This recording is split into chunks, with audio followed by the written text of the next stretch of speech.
Hi class, Coach RJ here. Welcome to our Module 4.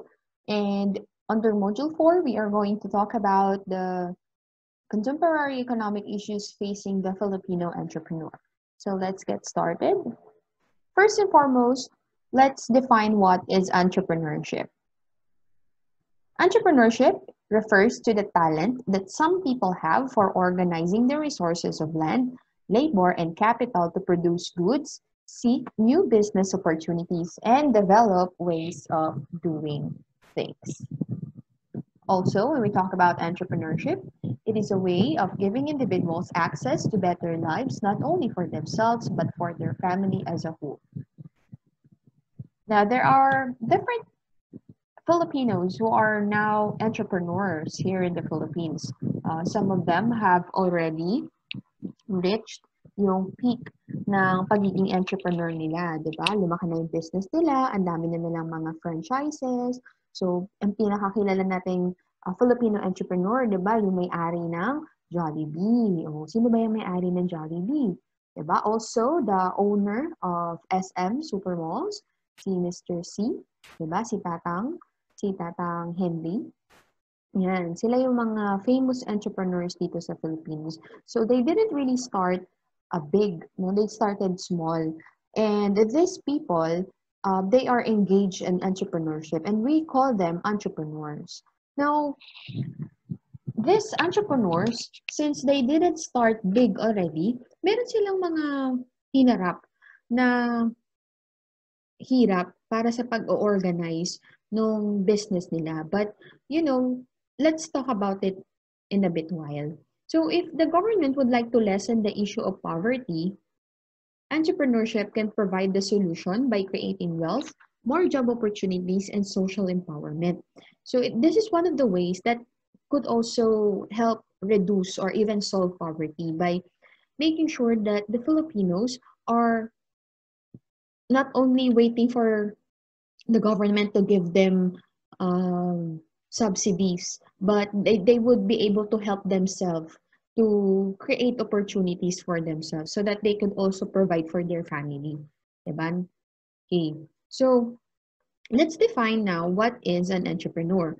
We already have established that the person who does entrepreneurship is an entrepreneur. But let's also take a look at what are the other descriptions of an entrepreneur. So first, he attempts to organize his own business. So yung mga entrepreneurs, they really think of a need, no, para mag-create ng sarili nilang business. So lahat ng kailangan sa business nila, sila yung nag-aasikaso noon. That's what an entrepreneur is. That's what an entrepreneur is. So ang ginagawa nila, they would look for a need from the target market, then they would create products and services to satisfy those needs or those wants.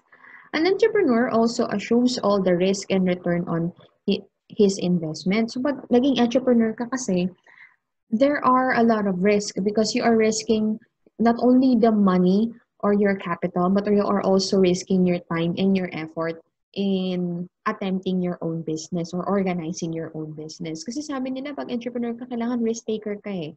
I'm not sure if you guys have watched The Founder in Netflix, di ba? If you guys have watched it, it's a very good example of risk taking. Di ba? Kung napanood niyo yun, if you haven't, you can watch it. Ako kasi medyo hindi maganda yung naging reflection ko dun sa movie na yun, dun sa ending.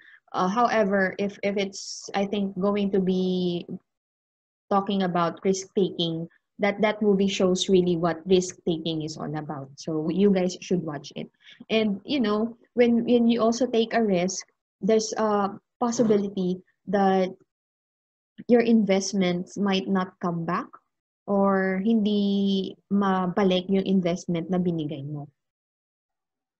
Now, another description of an entrepreneur is he or she decides on what, how, and how much of a food or service will be provided. Okay? So, sometimes the entrepreneur really does decide on his own business.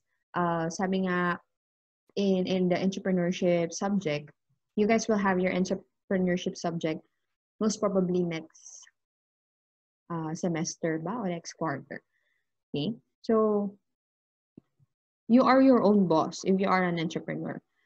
So somehow you would be deciding on what, how, and how much of food or service will be provided to your target market. Okay? And then lastly, you will also be monitoring and controlling all of the activities of the business. Being an entrepreneur is really hard work. Kapag kasi, not unlike siya na kapag you have an employer, you will just have to work, log in, log out, and then you will have your salary on the 15th or on the 30th or 31st.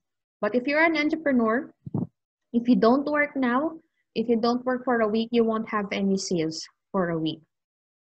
Okay? It takes really time for you to make sure that your business is working. So, syempre, hindi lang sa yung business mo, hindi mo lang i-monitor yung system, but you will also be controlling it. Meaning, you will be analyzing your data that you have gathered. So, ano ba yung nag-work sa business mo na marketing strategy? Or ano ba yung products ba na binibenta mo is bumibenta pa? It's more of really data analysis doon sa sales na binibenta mo, doon sa mga products na binibenta mo. Okay? So now, just like what I mentioned earlier, these entrepreneurs that we have talked about, itong mga attempts to organize his own business, taking risks, and monitoring and controls all of the activities in the business, just like what I mentioned, they didn't start big agad.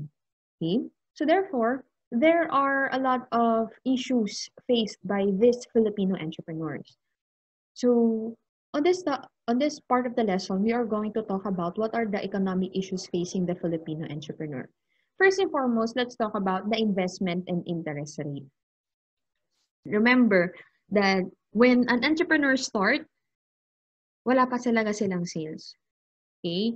Nasa labas pa lahat nung capital nila. Ni-risk pa nila lahat nung capital nila pang start ng business. And one of the first issues that they are facing is investment and interest rate.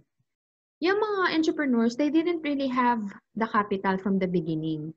Sometimes they have kasi nag-ipon sila. Sometimes they have to loan it from a bank or from any other lending businesses.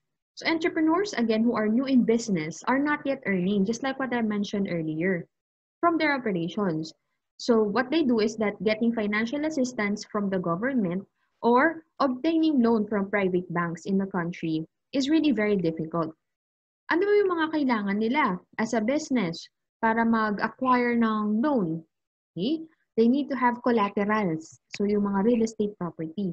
They also need to have attractive audited financial statement. They also need to be at least 2 years of stay in the business para sa credibility and a very comprehensive feasibility study to get the loan. Okay? Yung mga businesses kasi, hindi naman yan sometimes na bigla lang nila naisip, parang gusto ko magnegosyo. They need to have a very careful, thought out feasibility study para makapag-loan sila sa mga bangko or even in the government. Kasi nga, they have to check the credibility of this person. Entrepreneurs shoulder higher rates of interest on loans. Business of an entrepreneur is considered small compared to corporations, and small businesses have high risk profiles, so they have to pay higher interest rates. So not like the big companies, kasi nga, they are checking the credibility, di ba? Yung mga small businesses kasi, malaki yung chance yan nila na malugi, hindi na tumuloy. Kaya medyo mas malaki yung binabayaran nilang mga interest rates. Diba? Para dun sa loan na inutang nila. Okay? So of course, the bank or the government is also taking care of yung interest nila. So kaya nilalakihan nila yung interest rate ng Filipino entrepreneur. Kasi nga baka mamaya hindi naman umubra. Diba? Yan. Banks see to it that in case of bank loans default, they can regain the loss by charging higher interest rates. Yun, kagaya nga nung sinabi ko earlier. Diba? Kita nyo, una pa lang, investment and interest rate, yun na agad yung kinakaharap ng Filipino entrepreneur. Another one is rentals. Entrepreneurs doing business in shopping malls needs to pay higher rental rates that after a year or two, they decides to transfer to other place, offering lower rental fee instead of losing money for the rental fees. Monthly rental can be based on per square meter or percentage based rate rent that is based on actual sales or minimum monthly gross sales, whichever is higher. So yung monthly rental daw can also be based on per square meter or even percentage-based rate rent na nakabase sa actual sales or minimum monthly gross sales, whichever is higher. Yung mga rental fee usually, they are at 400 per square meter at a higher level and goes higher as you go down to the lower level of the mall. Cart stalls located at the common areas are charged 15,000 pesos per month in the aircon area and 9,000 in the open area. Kita nyo, ang mahal ng rental, di ba? Lalo na kapag naka-aircon at hindi naka-aircon. Kaya you would wonder why mahal yung mga bilhin kapag naka-aircon kaysa sa hindi naka-aircon. Kasi they're also charging it to the products that they are selling. Part din yun. Other monthly fees include security deposit, advertising, construction renovation deposit, power water meter deposit, performance cash bonds, and some other fees are also being paid by the Filipino entrepreneur. So, come to think of it, paano mangyayari kapag hindi naka-sale or naka-sell si Filipino entrepreneur tapos may renta pa siyang binabayaran, di ba? Nagbabayad pa siya sa bangko. So, talagang issue talaga siya na kinakaharap ng Filipino entrepreneur. Kaya kailangan matyaga ka, masipag ka if you are an entrepreneur. Diba? Another problem or issue that is faced by the Filipino entrepreneur is minimum wage.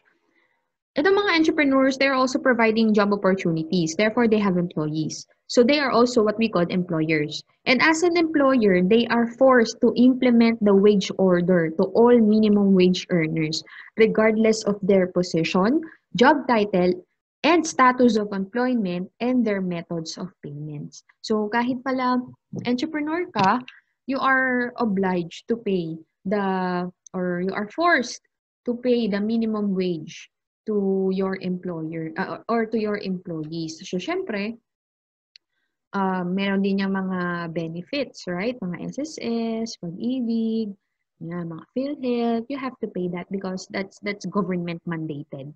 And another issues faced by Filipino entrepreneur is also taxes. So, entrepreneurs are obliged to pay the following taxes. So, the first one is percentage tax.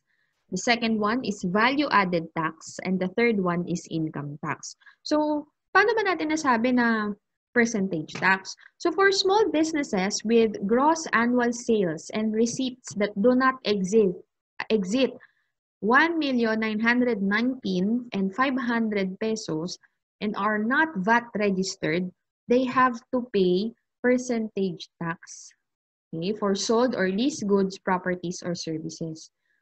The tax rate varies depending on the nature of the business. So kapag yung annual sales mo hindi lumagpas sa 1,919,500 pesos and kapag hindi ka VAT registered, percentage tax ang kailangan mong bayaran. And there would be brackets that you can see at the BIR page. So if you'd like, you can check that out.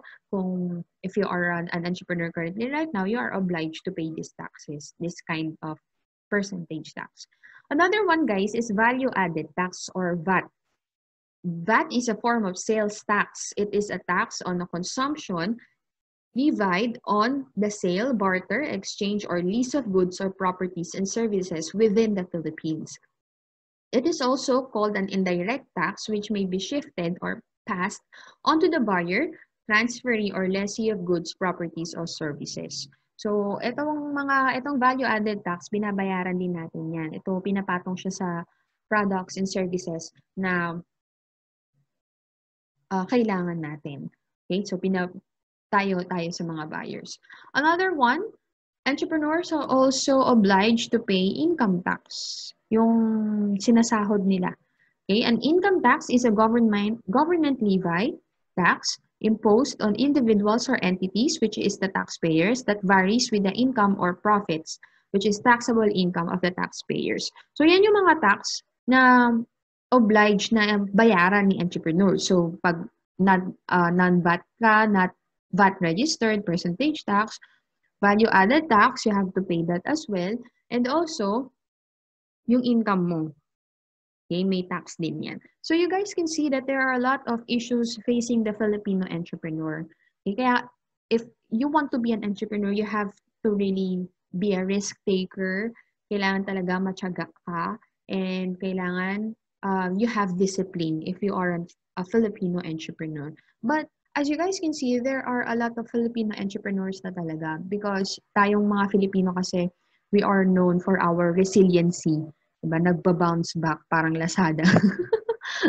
Diba? Parang, ano tayo eh, kahit we have problems, we tend to smile on it na lang. Sabi natin, ganun talaga eh. But we, we just stand up and shake it off. That's how Filipinos are.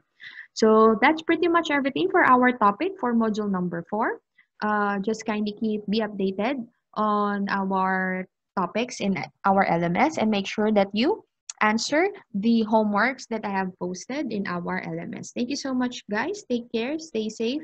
Coach RJ.